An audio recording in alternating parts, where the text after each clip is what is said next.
कि आपसे निवेदन है, जिंदगी में प्रयास करना। जब जब कहीं ऐसा तुम्हें महसूस होने लगे, जब जब तुम्हें ऐसा लगने लगे, ऐसा लगे आपको कि जीवन में संपदा की, वैभव की थोड़ी सी कमी सी लगने लगे, तब प्रयास करना, तब प्रयास करिए कि कहीं नहीं जाना। एक शमी का पुष्प, तो ये शमी का पुष्प भूल से भी अगस्त से मार्च अप्रैल तक शमी का फूल आता, लगभग एक आध महीना कोई वृक्ष ऊपर नीचे हो सके तो हो जाए, पर समय यही देता लगभग। प्रयास कर एक शमी का पुष्प भी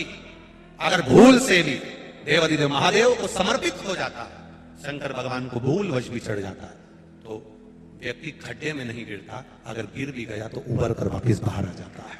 धन वैभव संपदा में शमी पुष्प की बड़ी महत्वता। एक शमी का पत्ता, एक शमी का पुष्प, एक शमी का पत्ता, एक शमी का पुष्प हमारे जीवन में फल की अनुभूति करा देता। जब देवाधिदेव महादेव को शमी का पत्ता चढ़ाया जाता है, कब चढ़ाते हैं? जब आपने संपूर्ण जलाधारी को हाथ से साफ कर दिया हो, शिवलिंग पर जल चढ़ा दिया हो, शिवलिंग का पूरा श्रृंगार आपने कर दिया हो, संपूर्ण श्रृंगार मेरे देवाधिदेव महादेव का। बाबा को चंदन का लेपन, अबीर, गुलाल, अक्षत, बेलपत्र, धतूरा, जो भी तुम्हें चढ़ाना है सब कुछ तुमने चढ़ा दिया। सारा श्रृंगार मेरे देवाधिदेव महादेव का हो गया। तब शमी की पत्ती को मां जगतजननी की जो जलाधारी है उस पर मात्र स्पर्श कराकर शिव के शिवलिंग पर आखिरी में समर्पित कर देना चाहिए, जिससे हमारी मन की जो कामना है वह मां जगतजननी देवाधिदेव महादेव से उनके कानों में श्रवण करा।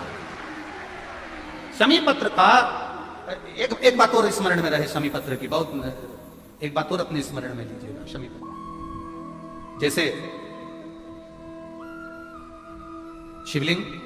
जलाधारी और स्थान,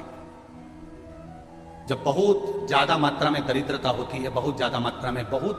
कष्टमय, जब लगे आपको कि दरिद्रता बहुत है, जब लगे आपको कि दरिद्रता बहुत ज्यादा है, किराया तक नहीं है, मैं कैसे जाऊंगा, कैसे उस महादेव के दर्शन पाऊं, कैसे उसकी चौखट पर जाऊं, कैसे उसको नमन करूं, तब उस जगह पर आप एक बेलपत्र, जहां से जलाधारी बहती है उधर एक बेलपत्र, जहां जलाधारी के ठीक विपरीत की स्थिति में, और 7 शमी पत्र मेरे महादेव के ऊपर, केवल आपके हृदय की बात कहते हुए शमी पत्र और बेलपत्र इस तरह से समर्पित। पहले ध्यान रखना, पहले पूरा श्रृंगार, स्नान, पूजन, चंदन, अक्षत, गुलाल, अबीर सब हो जाए, उसके बाद की बात ही है। उसके बाद की बात, एक बेलपत्र इधर, एक बेलपत्र इधर, और उसके ऊपर 7 शमी पत्र के पत्ते एक एक कर चढ़ाना, पूरे इकट्ठे कर नहीं, एक एक कर बाबा से विनती करते हुए, कांटों से भरी हुई शमी है जिसको तूने निहाल कर दिया, मेरी जिंदगी भी कांटों से कम नहीं है, मैं जानती हूं तो मुझे भी निहाल कर देगा। बस शमी की जो पत्ती होती है, एक पत्ती में जितनी पत्तियां लगी होती हैं, और एक पत्ती के अंदर, जरा ध्यान देंगे, जैसे इस पत्ती में ढेर सारी पत्तियां लगी हुई है, उस पत्ती में से भी एक पत्ती तोड़ोगे और एक पत्ती तोड़ने पर उस पत्ती को भी अगर गिनोगे तो उसमें बहुत सारी पत्तियां होती हैं। आज प्रयास करना, अगर कहीं आपको शमी की पत्ती मिले तो जैसे ये पत्ती, इस पत्ती को तोड़ा गया, इस पत्ती में से एक पत्ती निकाली गई और एक पत्ती निकालकर आप धीरे से रखना, उसमें भी बारीक बारीक बारीक बारीक बारीक बारीक बहुत सारी पत्तियां नजर आती हैं। शिव महापुराण की कथा कहती है, जो सोमवार की अष्टमी हो, या प्रदोष का व्रत हो, या 12 महीने की शिवरात्रि हो, या किसी भी दिन प्रदोष काल के अंतर्गत शंकर भगवान को एक शमी का पत्ता कोई भूलवश भी समर्पित कर देता है, तो जितनी एक पत्ती में पत्तियां होती है और उस पत्ती के अंदर भी एक पत्ती को तोड़ने के बाद जितनी पत्तियां होती है, उतने जन्म मृत्यु लोक में मनुष्य के नहीं होते, 84 लाख योनियों में से वो योनियां कट जाती हैं और देव योनि प्राप्त हो जाती है। एक शमी पत्र की इतनी महत्वता रखना। जब तुम्हें लगे कि हमारे घर के बच्चे गलत मार्ग पर जा रहे हैं, जब तुम्हें लगे हमारे घर के बच्चे व्यसन में जा रहे हैं, मदिरापान में जा रहे हैं या गलत व्यसन की ओर जा रहे हैं, तब प्रयास करना कि एक लोटा जल जब आप देवाधिदेव महादेव को चढ़ाकर आओ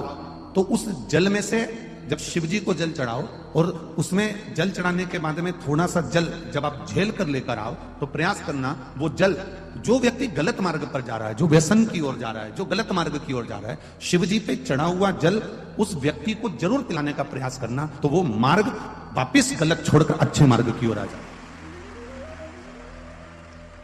शिव महापुराण की कथा तो यहां तक कहती है कि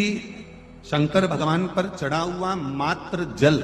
शंकर भगवान पर चढ़ा हुआ मात्र नैवेद्य, शिव जी पे चढ़ा हुआ मात्र कोई पदार्थ, कोई भी नैवेद्य, कोई सामग्री, कोई प्रसाद अगर शिव को समर्पित हुआ है और शंकर भगवान को समर्पित हुआ और वो सामग्री अगर आपने शंकर भगवान से औषधि के रूप में मांगी है तो शिव ने उसको औषधि कर प्रदान करा।